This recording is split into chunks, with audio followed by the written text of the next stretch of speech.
आज की भाग दौड़ भरी ज़िंदगी में हम सब कहीं ना कहीं थका थका महसूस करते हैं, परेशान भी होते हैं, बेचैनी भी बढ़ती है, अंदर से रिलैक्सेशन महसूस नहीं होता।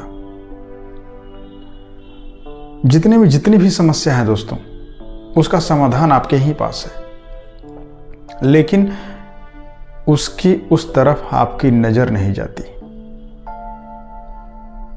मैं बस उस तरीकों पे बात करूंगा जिससे आप अपने जीवन के उलझनों से बच सकते हैं।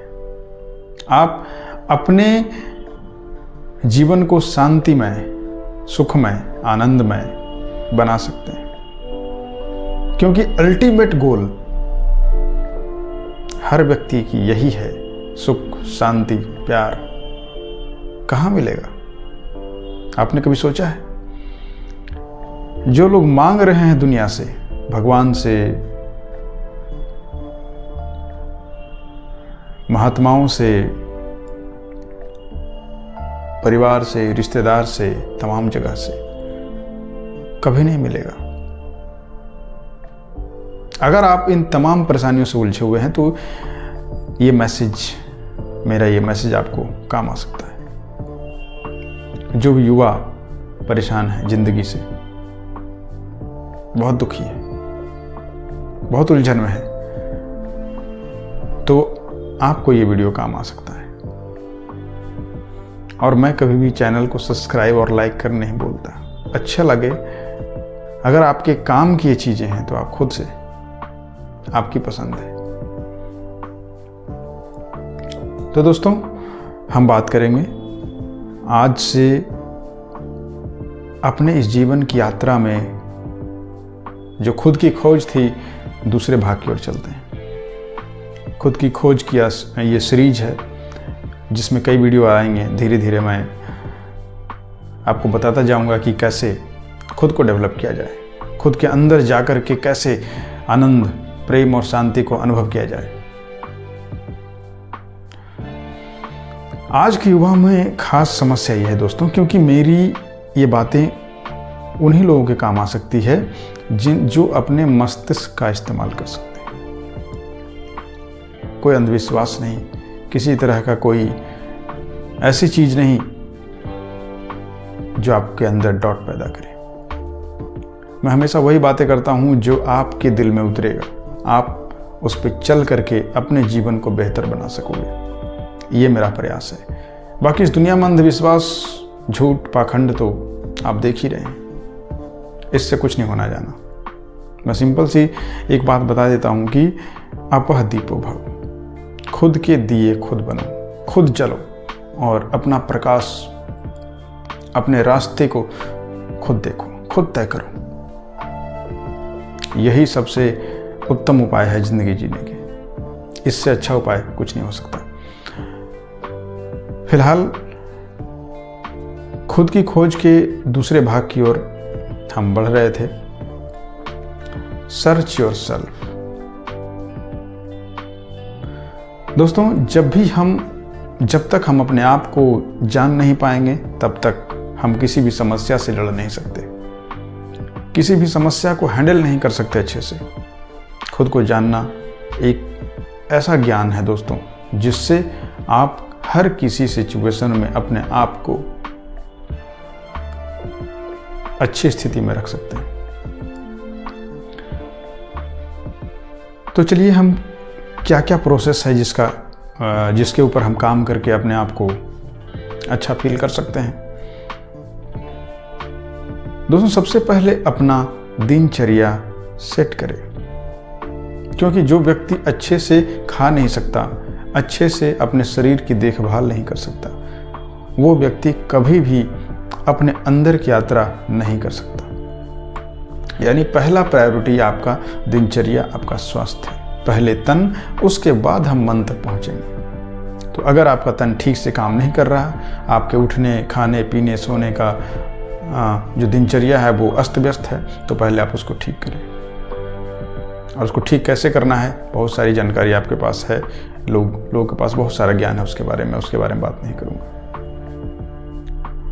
हम सिर्फ मन की बात करेंगे। दोस्तों, मन की बात में जब आपका शरीर आपका साथ देने लगे तो धीरे धीरे आप एकांत में समय बिताएं। ज़्यादा नहीं, हो सके तो आधा घंटा बिता सकते हैं, अगर और हो सके तो 1 घंटा बिता सकते हैं, उससे ज़्यादा नहीं। मैं कहता मेरा जो दिनचर्या है बस इतना ही है, आधा से 1 घंटा सुबह और आधा से 1 घंटा शाम को। अगर आप निकाल सकते हैं दोस्तों अपने जीवन के लिए ये वक्त, तो वो वक्त आपको गोल्डन, पूरे जीवन के लिए आपको गोल्डन टाइम लगेगा आपको। दोस्तों, एकांत में रहने का मतलब ये नहीं है कि हम किसी और चीज़ में इन्वॉल्व हो जाएं। एकांत में रहने का मतलब पूर्णतः एकांत। हमारे पास कोई भी डिस्टर्बेंस की चीज़ें नहीं होनी चाहिए। मोबाइल हो भी तो वो साइलेंट हो या ऑफ हो, क्योंकि सबसे बड़ा जो डिस्टर्बेंस का कारण है वो मोबाइल है आज के समय में। तो इससे आप बचाव करें, उस क्वालिटी टाइम को आप एक्सपेंड करने के लिए थोड़ा समय दें। हो सके तो आप प्रकृति में घूमना समय बिताएं तो ज़्यादा अच्छा हो। प्राकृतिक नेचर की नेचुरल जगह पे बगीचे हो सकते हैं, खुली सड़क है, हरियाली, हरे भरे पेड़ पौधे हैं। जितना आप प्रकृति के करीब जाओगे उतना ज़्यादा आपको कामयाबी मिलेगी, आपको शांति मिलेगी। दोस्तों, प्रकृति हमारा साथ इसलिए देती है, या प्रकृति में रहना हम सबको अच्छा भी लगता है, क्योंकि ऑक्सीजन, जितना ज़्यादा ऑक्सीजन लेवल हमारे भीतर होगा उतना ज़्यादा हमारा माइंड शांत होगा और उतनी ज़्यादा हम इन चीज़ों के बारे में अध्ययन कर सकते हैं, पढ़ सकते हैं, समझ सकते हैं, फील कर सकते हैं।